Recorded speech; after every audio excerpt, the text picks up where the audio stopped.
On mène une activité de recherche à l'Université de Poitiers autour d'un certain nombre de thématiques. On a réfléchi à un moyen de pouvoir partager cette recherche avec le grand public et notamment avec le public des scolaires.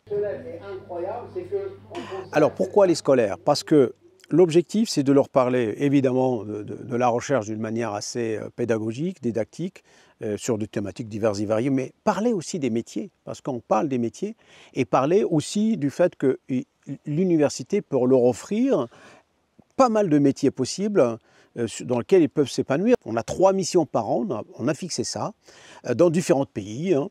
L'Islande, l'Italie pour montrer le volcanisme, l'anti-Atlas ou le Gabon sur les origines de la vie. Bref, tous les secteurs sur lesquels on travaille. À chaque fois qu'on est quelque part, on envoie 5 directs et chaque direct c'est 1 heure. Donc au total, les élèves, ils ont 5 heures de direct. Au-delà du direct, alors ça c'est très important, on a au moins 30 capsules qui sont disponibles. Il y en aura d'autres bientôt. Donc on a une bonne trentaine de capsules qui sont disponibles tout le temps et pérennes sur le site. Et donc les élèves, les profs, n'importe qui peut y accéder pour voir. Alors par exemple, il y a des capsules sur les métiers. Quand on est dans un pays où on tombe sur une boîte minière qui travaille sur des roches, où il y a du manganèse ou du fer, ou je ne sais quelle ressource naturelle dont on a besoin pour fabriquer des voitures ou des portables, on en parle parce que c'est aussi, ça vient de la roche, ça vient de la nature. Donc ces capsules, elles sont complémentaires, elles sont fondamentales et ça permet aux élèves, on a eu pas mal de retours, d'avoir un temps à eux tranquille pour regarder ça sans que le direct soit là.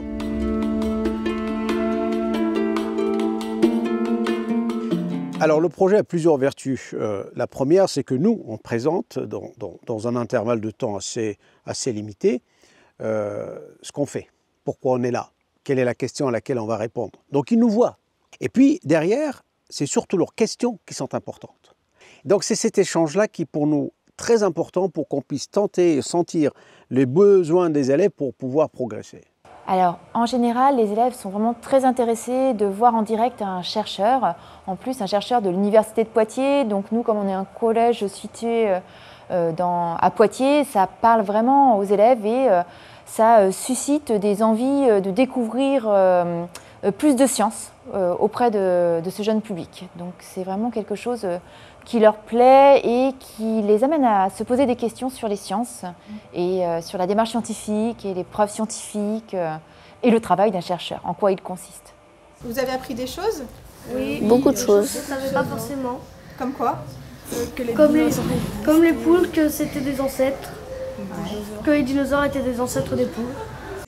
Alors, Sous les pieds de Darwin est un projet qui bénéficie au rayonnement de l'université à plus d'un titre. D'abord la coopération internationale sur tous les terrains de recherche et puis aussi le volet science avec et pour la société, puisque ce projet-là particulièrement est un projet qui essaime dans toutes les écoles. Bref, une bonne manière de créer des vocations, une excellente manière aussi de montrer que la recherche est partout et qu'on a des manières d'être et de faire, des méthodologies, apprendre en direct et puis voir que tout n'est pas si facile et tout ne se fait pas en laboratoire.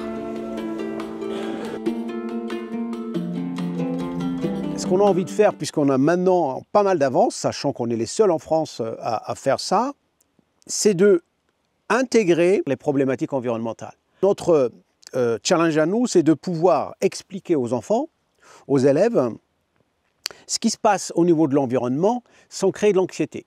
Et on va essayer de rajouter au moins, on va dire, 30% sur les aspects environnement pour expliquer aux élèves que rien n'est irréversible. Si on travaille ensemble, si on arrive à corriger notre comportement, si on arrive à être raisonnable sur la gestion de l'eau, sur la gouvernance autour des ressources en eau, etc., ben on va pouvoir s'en sortir.